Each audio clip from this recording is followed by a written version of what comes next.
Hello viewers, আমরা অনেকেই জানি না মেসেঞ্জারে কাউকে ব্লক দিলে সেই আইডিটা রিমুভ হয়ে গেলে কোথায় পাওয়া যায়। তাহলে চলুন আমি আপনাদেরকে দেখিয়ে দিচ্ছি। প্রথমে আপনার মেসেঞ্জারে চলে যাবেন। আমি আমার মেসেঞ্জারে চলে গেলাম। তারপর নিচে মেনু নামে একটা অপশন রয়েছে, সেটার উপর একটু ক্লিক করবেন।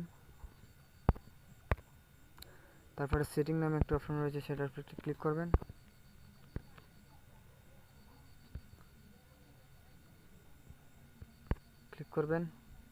ক্লিক করার পর নিচে চলে যাবেন।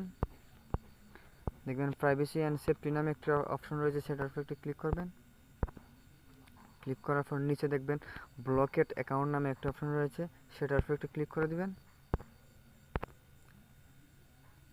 দেখবেন আপনারা যতগুলা অ্যাকাউন্ট ব্লক দিয়েছেন সেগুলো ফাইল রয়েছে, একটি একটি করে আনব্লক করে নেবেন।